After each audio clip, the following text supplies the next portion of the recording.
Hello everyone. Today I'm back again with another poem. This time the poem is Mowing by Robert Frost. Before I proceed, a few lines about the poet. Robert Frost, born in 1874 in San Francisco, was an American poet who is considered one of the most revered poets in the country. His work is known for its realistic depictions of rural New England life, his use of American colloquial speech, and his exploration of complex social and philosophical themes. Some of his most famous lines include "Good fences make good neighbors," "and miles to go before I sleep," and "I took the one less traveled by."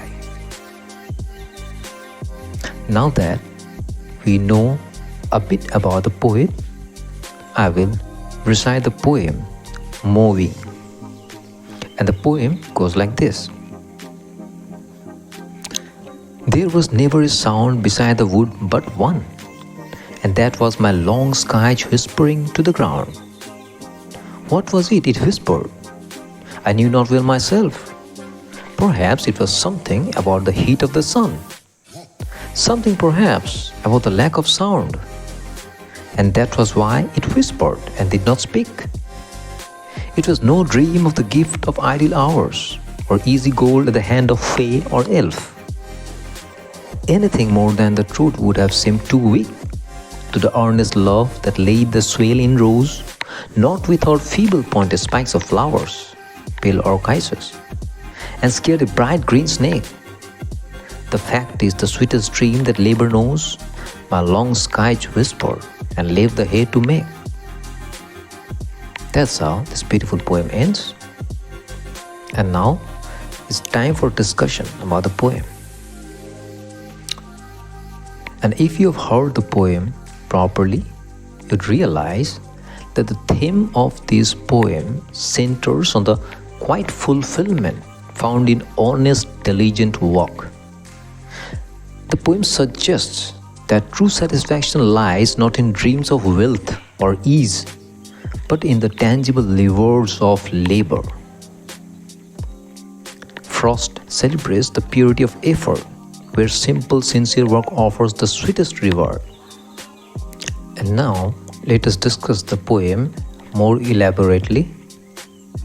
So we can see that in this poem, the speaker, who happens to be a farmer using an old-fashioned scythe, reflects on the deeper meaning of his work.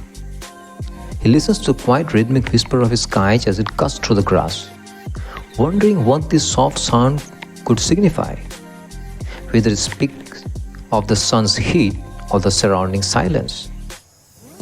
The subtle whisper leads him to contemplate the value of hard work, free from any fantasies of easy wealth or idle leisure, promised by magical beings and fairy tales like elves or fairies.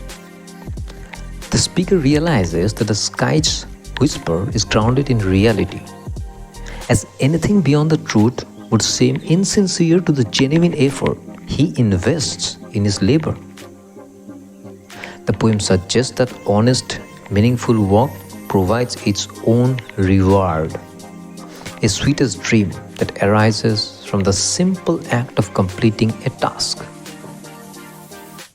The speaker values the truth over any idealistic or material gain, believing that the tangible results of his labor, like the neatly mown rows and the dried hay, are satisfaction enough. Frost thus celebrates the quiet dignity of manual labor and the deep contentment found in fulfilling one's duty with sincerity and love for the task itself. So to conclude, I think we all must also enjoy the beauties of the honest little things we do, honest efforts, however small we make in our lives, rather than looking for something big or amassing material things to be happy. That's all about the poem. I hoped you liked this beautiful poem by Robert Frost. That's all, and thank you. See you in the next video. Bye bye.